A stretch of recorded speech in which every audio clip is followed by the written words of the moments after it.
سبق ہے جس کو ہم اپنے دلوں میں راسخ کر لیں, ہم اپنے دلوں میں جگہ دے لیں کہ بھائی میری بات سنو, ہم سب کا احترام کرتے ہیں مگر مصطفیٰ کے بعد.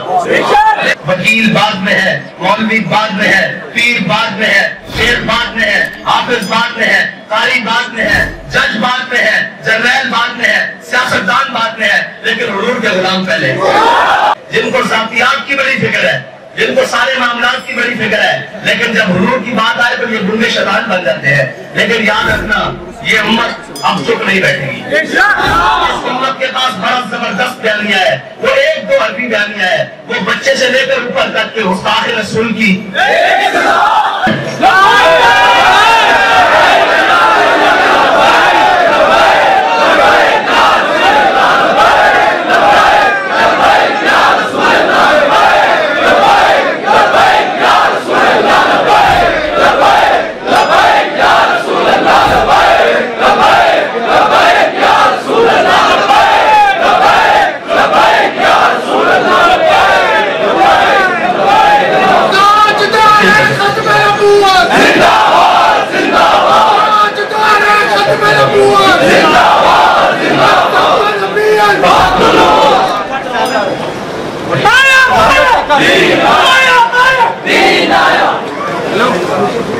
الحمدللہ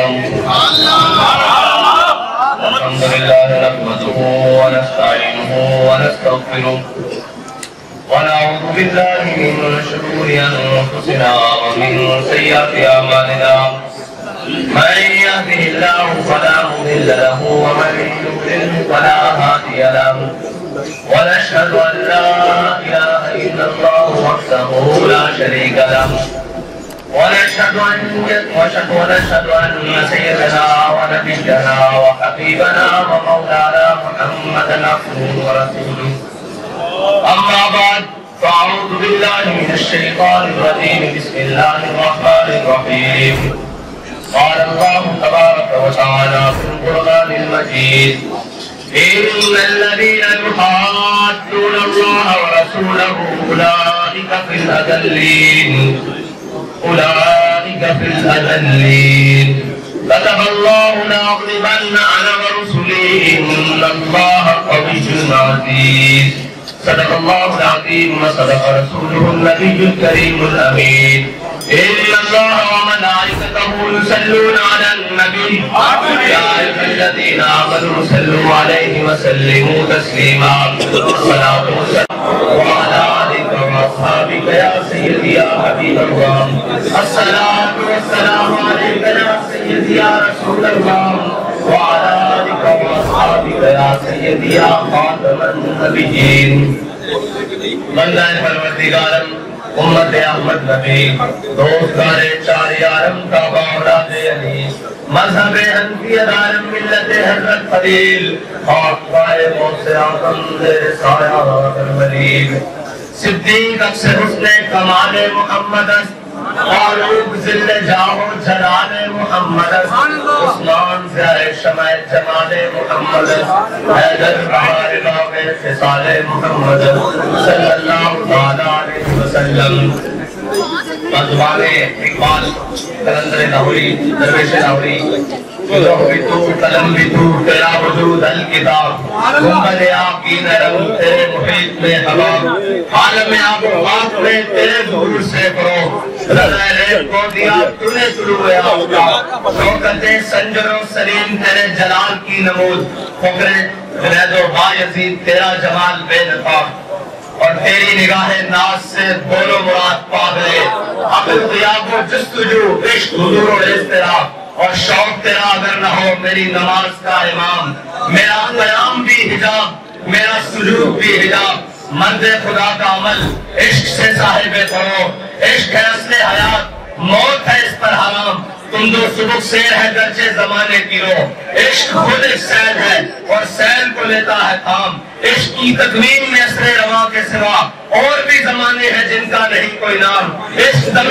جبریل عشق دل مصطفیٰ عشق خدا کا رسول عشق خدا کا کلام عشق فقیر حرم عشق امیر جلول عشق حیدر السبیل اس کے ہزاروں مقام آپ کے خلیل بھی ہے عشق صبر حسین بھی ہے عشق آپ کا وجود میں بدر و حنین بھی ہے عشق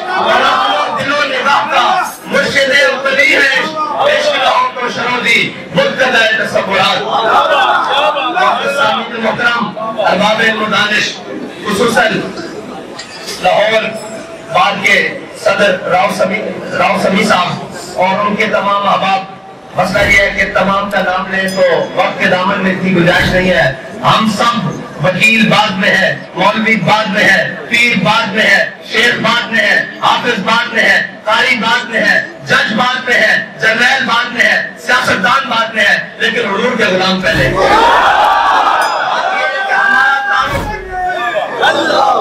ہمارا تعارف ایک ہی ہے کہ ہم سب حضور کے غلام ہیں. یہی تعارف ہے جس کو لے کر صحابہ کرام نے اور جناب امت مسلمہ نے آج تک اس تعارف کے ساتھ کبھی شکست نہیں کھائی.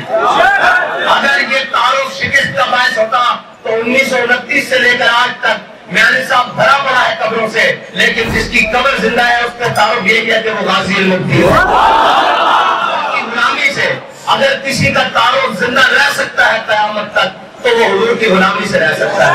ورنہ مٹے نامیوں کے نشان کیسے کیسے، زمین کھا گئی آسمان کیسے کیسے، اور قبر پہ کوئی پوچھنے والا نہیں ہوتا. شمع بھی جلاؤ تو اجالا نہیں ہوتا. ہاں ہاتھ میں عشق رخ شاہ کا داغ لے کے چلے، اندھیری رات سنی تھی چراغ لے کر چلے. ایک سبق ہے جس کو ہم اپنے دلوں میں راسخ کر لیں، ہم اپنے دلوں میں جگہ دے لیں کہ بھائی میری بات سنو، ہم سب کا احترام کرتے ہیں مگر مصطفیٰ کے بعد. بالکل یہ اصل بات ہے. اگر اس کے اوپر کوئی حرف آئے گا، نہ ہم اپنا مال دیکھیں گے، نہ جان دیکھیں گے، نہ عزت دیکھیں گے، نہ دولت دیکھیں گے، نہ وطن دیکھیں گے، نہ وطن کی حدیں دیکھیں گے. کیونکہ ہر ملک کے مایس کہ ہر ملک مل کے خدائے مایس. اگر کوئی بات ہمارے آقا مولا کی عزت پر کرے گا تو اسے یاد رکھنا چاہیے ہمارے لیے ریڈ زون ہے کہ 1 کوٹ 295 سی ہے. ایک منٹ مجھے بات کرنے لیتے، میں ان سب سے زیادہ میں کرتا ہوں. کیسے کر رہے ہیں؟ ایک منٹ سمجھا تو لینے تھے. اصل مسئلہ یہ ہے کہ امت مسلمہ آج تک کبھی حضور کی عزت کے مسئلے میں تقسیم نہیں ہوئی. یہ یورپ کی چال ہے. وہ سمجھتے ہیں کہ یہ فاقہ کش جو موت سے ڈرتا نہیں، ذرا روح محمد اس کے بدن سے نکال دو. لیکن یاد رکھنا، جب تک یہ مائیں غازی الدین پیدا کرتی ہے، جب تک یہ مائیں غازی ممتاز قادری پیدا کرتی رہیں گی، جب تک یہ مائیں حافظ سعید جیسے رجال پیدا کریں گی، جب تک یہ مائیں علامہ خادم حسین رضوی جیسے عاشق رسول بات سنیں. اگر عشق سوریا ستارے پر بھی چڑھ کر بیٹھ جائے، یہ رجال کھینچ کر واپس امت کے دلوں میں ڈال دیں گے. بات یہ ہے کہ ہمارا تعارف یہی ہے.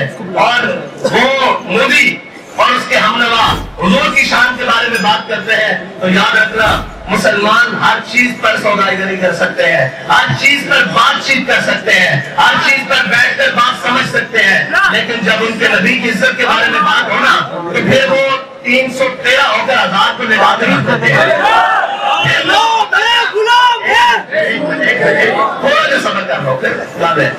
اگر یہ بھی موقع بن جائے کہ غازی الدین شہید کو جب شہید کر دیا گیا، جنازہ ہو گیا، جنازے میں تو پھر منظری اور جناب عاشق کا جنازہ ہے، ذرا خون سے نکلے. بات یہ ہے کہ ہم جہاں سے نکلے اہمیت یہ رکھتا ہے کہ اس کے باہر جانے کے بعد ہماری عزت کیا ہے.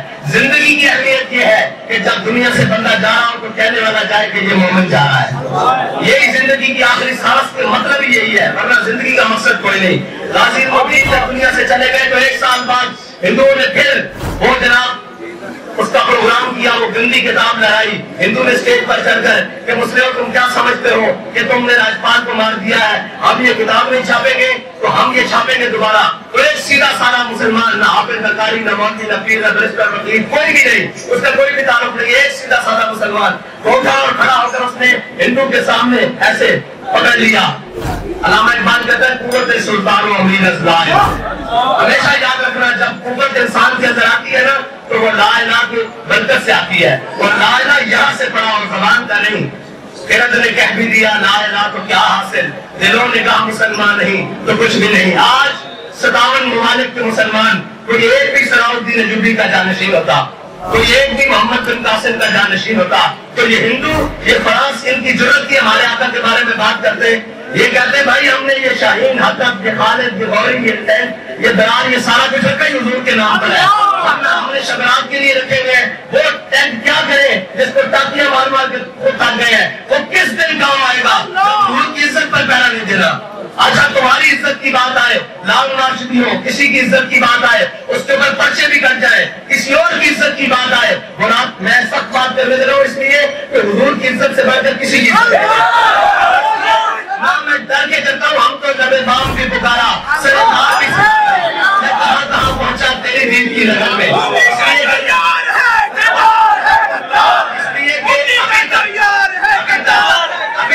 یہ کہہ رہے ہیں فدا کا ابھی امی, یہ بھائی یاد رکھنا ناموس رسالت کا مسئلہ کمیٹوں سے حل نہیں ہوتا. یہ میدان لگانا پڑتا ہے, اور میدان بھی ایسا لگانا پڑتا ہے کہ اگر تم آ رہے ہو تو ہم حضور کے دین کے لیے حاضر ہیں, ہم حضور کے نام پہ کرنے کے لیے حاضر ہیں. یہ امت یہ ماؤں نے اپنے بچے رکھی اس لیے ہوتے ہیں کہ یہ ان بچوں کو جا کر حضور کے نام پر کٹوا دو. میں آپ سے گواہی دیتا ہوں یہ پیچھے فرانس کے مسئلے میں جتنے بھی شہید ہوئے کسی ایک کی ماں نے آ کر یہ نہیں کہا کہ یہ آپ نے ہمارے ساتھ کیا کیا, ہمارے بچوں کو جناب ذبح کروا دیا. انہوں نے کہا کہ ہم خوش ہیں کیونکہ حضرت ام خنساء جب احد کی جانب چلی نا تو حضور صلی اللہ علیہ وسلم کے بارے میں پتہ چلا کہ حضور کو نقصان پہنچایا کافروں نے. تو رستے میں چلی تو کسی نے آ کر کہا آپ کا بھائی بھی دنیا سے چلا گیا, شہید ہو گیا جنگ میں. انہوں نے کہا پیچھے ہٹ جاؤ, مجھے حضور کا بتاؤ. پھر آگے چلی, انہوں نے کہا آپ کا شوہر بھی دنیا سے چلا گیا. انہوں نے کہا پیچھے ہٹ جاؤ, مجھے حضور کا بتاؤ. آگے چلی تو انہوں نے کہا جناب آپ کا باپ بھی دنیا سے چلا گیا, آپ پیچھے ہٹ جاؤ, مجھے حضور کا بتاؤ. آگے آئی تو کسی نے کہا آپ کا بیٹا بھی دنیا سے چلا گیا, آپ نے فرمایا پیچھے ہٹ جاؤ, مجھے حضور کا بتاؤ. جب یہ 4 رشتے ہوتے ہیں کسی خاتون کا عزت سے دنیا میں جینے کے لیے, یہ بڑے 4 اہم رشتے ہیں. جب 4 رشتے چلے گئے سامنے حضور کو دیکھا تو حضور کا دامن کرم تھام کر کہا کل مصیبت بعد اجل, یا رسول اللہ آپ کے ہوتے ہوئے کوئی پریشانی ہمیں پریشان کر سکتی ہے. ہم بھی یہ کہتے ہیں جب ان کی ناموس سلامت, ان کی ختم نبوت سلامت, ان کا نام رہے, ہمارا کچھ رہے نہ رہے, ہم سب کچھ قربان کرنے کے لیے تیار ہے. اگر امت یہ جذبہ آج بھی رکھتی ہے تو یہ چند نامزاد جو ہمارے اوپر مسلط ہے ان کا کام ہے نا فرمان نمائندگی. اگر کوئی آ کر دیکھے تو صحیح نیچے شعلے بھڑک کس طرح رہے ہیں عشق کے, کوئی آ کر کسی وکیل کو اٹھا کر دیکھ لے, کسی جناب دوست کو برشتر کو, کسی بھی شعبہ ہائے فکر سے دنیا میں بیٹھنے والے انسان کو اٹھا کر دیکھ رہے کہ اس کے سینے میں عشق رسول مجد کس طرح رہا ہے. اس کا بس نہیں چل رہا کہ وہ یورپ اور شرما اور اس کے حامیوں پہ ٹکڑے کر کے رکھتے. لیکن اس پیغام کو, ان شعلوں کو ترجمانی تو انہوں نے دینی ہے جو اقتدار میں بیٹھے ہیں. ورنہ کون ہے جس کو موقع ملے آج انڈیا جانے کا اور وہ یورپ شرما کا خاتمہ کرنے کے لیے تیار نہ ہو. یہاں ہزاروں غازی الدین پھرتے ہیں, یہاں ہزاروں غازی ممتاز قادری پھرتے ہیں, لیکن مسئلہ یہ ہے کہ ہمارے اقتدار کی سیٹ پر بیٹھنے والا کوئی صاحب ایمان نہیں ہے. اگر ہوتے تو ان کو کہنا پڑتا یار مجھے آپ بتائیں کس کو کہنا پڑتا ہے کہ تم ناموس رسالت کے لیے نکلو. ایک آواز نکلی باہر میں سے, سارے عاشقان رسول جمع ہو گئے. ایک آواز وزیر اعظم اور صدر دے یا ملک کا مقتدر کوئی شخصیت دے تو یہ کیا قوم باہر نہیں آئے گی؟ آئے گی نا قوم. لیکن کیا کرے, ہم نے رنگیلے پالے ہوئے ہیں جن کو ذاتیات کی بڑی فکر ہے, جن کو سارے معاملات کی بڑی فکر ہے, لیکن جب حضور کی بات آئے تو یہ گنگے شیطان بن جاتے ہیں. لیکن یاد رکھنا یہ امت اب چپ نہیں بیٹھے گی. اس امت کے پاس بڑا زبردست بیانیہ ہے, وہ 1-2 حرفی بیانیہ ہے, وہ بچے سے لے کر اوپر تک کے گستاخ رسول کی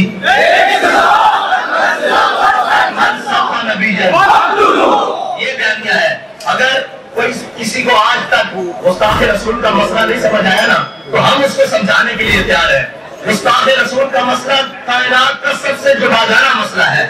میرے آقا مولا صلی اللہ علیہ وسلم کے فتح مکہ کے موقع پر حضور نے سب کو معافی دی. جب ابن خطر کی باری آئی نا تو صحابہ نے عرض کی یا رسول اللہ بیزدار کعبہ تھے, یعنی یہ کعبے کی دیوار ہے, یہ کعبے کا غلاف ہے, اس کے درمیان جو رسیاں ہیں ابن خطر اس کے درمیان لٹک گیا ہے. میرے آقا مولا نے فرمایا